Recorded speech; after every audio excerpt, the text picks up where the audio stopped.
노인분들이라고 했는데 노인을 폄하하는 거 결코 아닙니다.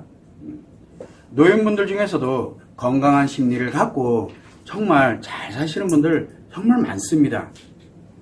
그리고 내가 중증심리장애라고 하더라도 어떻게 됐든 자기 인생을 희생하면서 타인을 파괴하지 않고 자기 인생 희생하면서 나름대로 자기 인생을 희생하는 겁니다. 그렇게 살아가는 분들도 계십니다. 잘 살아요. 그런데 그렇지 않은 분들이 있어요. 이거 해라 저거 해라 간섭하면서 난리도 아닌 그런 분들이 계세요. 그런 분들이 문제예요. 문제는 뭐냐면 엄청 빠르게 악화됩니다. 악화되는데 그분들의 특징이 뭐냐, 치료 회복 얘기를 하면 특징이 뭐냐, 이제 내가 살면 얼마나 산다고 라고 얘기합니다. 그래도 예전에 한번 70대신 분들이 오셨어요. 내가 살면 얼마나 산다고 120까지 사시면 어떻게 하려고요? 제가 볼 때는 건강히 오셔도 120세 너끈히 사실 텐데 아직 50년 남았는데, 그랬더니 아니요 나는 120. 그러면 어떻게 5년 더 사는 걸로 해서 75세? 이렇게 이제 얘기를 해요. 그러니까 이게 좀 말이, 그래서 함부로 얘기하시는 거 아닙니다.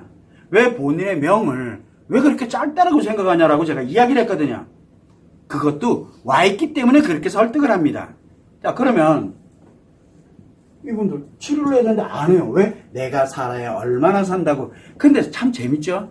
여러분들이 생각할 때도, 여러분 부모님이더라도 내가 살면 얼마나 산다라고 하게 되면 할 말이 없어요. 안 그런가요? 노인분들이 내가 살면, 나이 70대 80대 된 분들이 내가 살면 얼마나 산다라고 얘기하면 여러분들 뭐라고 생각이 들어요? 맞잖아요. 아니거든요. 그분들이 생각보다 오래 사실 수 있어요. 건강하게 가면. 자, 이게 이제 첫 번째인데, 어쨌든 이제 내가 살면 얼마나 산다고 얘기를 하니까 치료는 당연히 안 하죠. 왜 미쳤어? 이제 치료해서 뭐 할 건데, 지금 내가 젊은 나이도 아니고, 내가 또 어떻게 갈 것도 아니고. 근데 문제가 하나 생겼어요.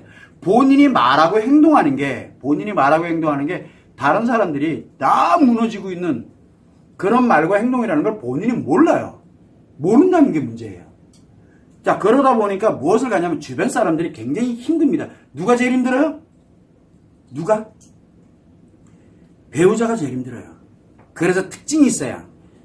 그렇게 노인분들 특징이 뭐냐면, 이렇게 인생 파괴자, 즉 파괴 습관을 갖고 있는 노인이 계시면은 배우자가 없거나 있으면은 이상하죠? 모든 걸 다 맞춰줘요. 이건 남편 아내 이건 중요하지가 않아요. 모든 걸 그 사람한테 다 맞춰줘요. 결국 뭐냐? 하나는 파괴 습관이고 하나는 의존 습관으로 살아갑니다. 그래 잘 사는 것처럼 보여요. 인꼬 부부처럼. 그런데 어떻게? 자기 인생이 없어요. 한 사람은 자기 인생만 존재해요. 자기만 존재해요. 그리고 나머지는 걸리면은 자식이든 뭐든 자기 필요한 대로만 가요. 자기 목적으로만. 그래서 문제가 생기기 시작을 해요. 자, 이런 경우에는 어떻게 가야 되느냐? 그런 분들이 계신다 그러면 끼리끼리 가는 거는 어떻게 할 수가 없어요. 아까도 얘기했지만 거부를 해야 돼요. 그러면 가족이거나 이렇게 되면 적당한 거리만 두면 돼요. 용돈 드릴 때 용돈, 그거 안 드리면 난리 나요. 용돈 드릴 때 용돈 드리고, 명절 때 어쩔 수 없이 가서 웃어주고 놀아주고, 어쩔 수 없이 한 달에 한 번 정도는 전화해서, 그거 해봐 얼마 안 걸리니까. 우리 집안 편지풍파 안 일어나게 하는 방법이에요, 그게. 그러다 나는 우리 시부모님이 싫어가지고 내가 가기 싫은데, 가세요 제발. 안 그러면 그 양반들이 당신네 집안을 초토화시킨다고요. 그래서 가라 그래요. 저는요 갈 데가 없거든요.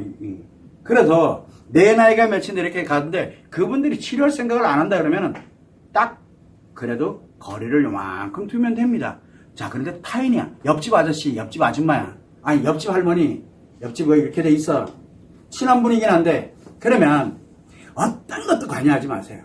좋은 말도 나쁜 말도 어떤 것도 관여하지 마세요.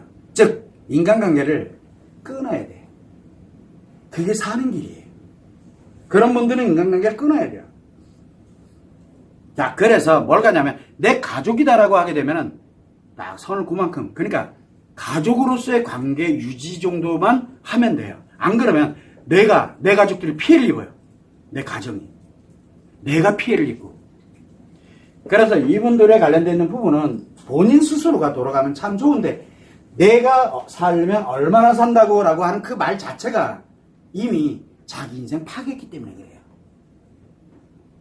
내가 살면 얼마나 사는데 그러다가 70대신 분이 내가 살면 얼마나 120까지 살면 어떻게 하라고요? 120까지 살면 그 애들 보고 죽으란 얘기잖아요.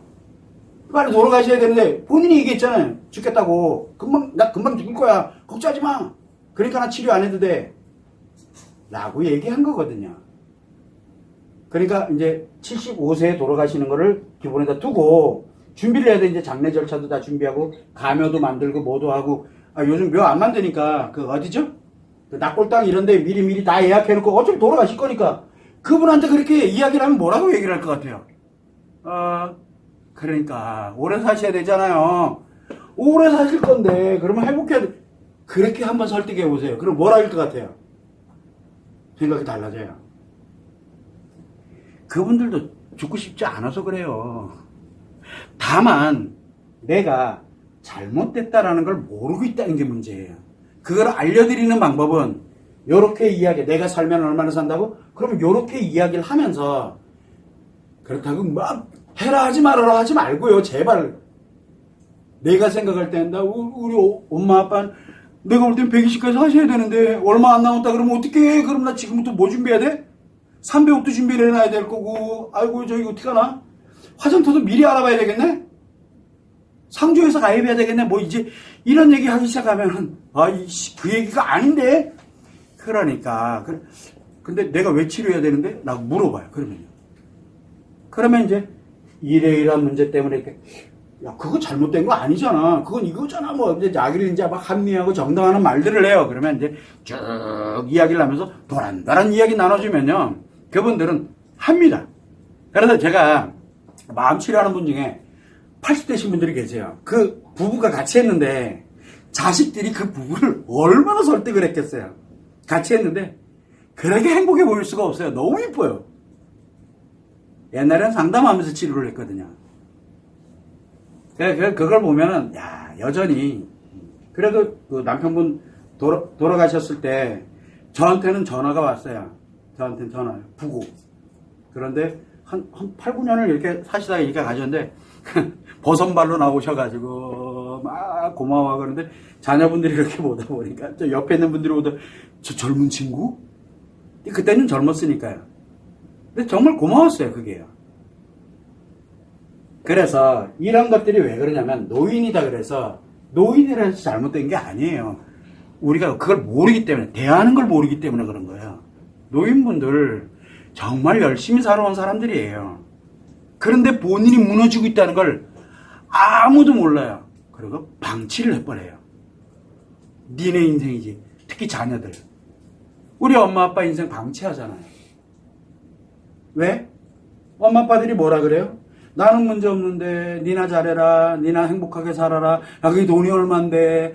그러면서 뭐라 내가 살면 얼마나 산다고. 그러면 이제 조곤조곤 앉아야 그렇지. 이해해. 그러나 뭐 돈이 문제야 지금. 아이고 120까지 살아야 되는데 어떡해. 나 이게 병이 있고 뭐 그러니까 약 복용해 가면서 치료해 가면서 120까지 충분히 사는데 이렇게 얘기를 하고 이게 지금 좋은 얘기하고 있는 건 나쁜 얘기예요. 좋은 얘기 맞잖아요. 엄마 아빠 오래 살으라고. 그랬더니 뭐라 그래요? 야 내가 살아야 얼마나 산다고 막 계속 그 얘기만 하고 있어요. 그러면 우리 현실적으로 가자. 뭘 알아야 준비를 할 거 아니야. 그러면 막 얘기해 나가면 부모님들이 바뀌어요. 얘기가.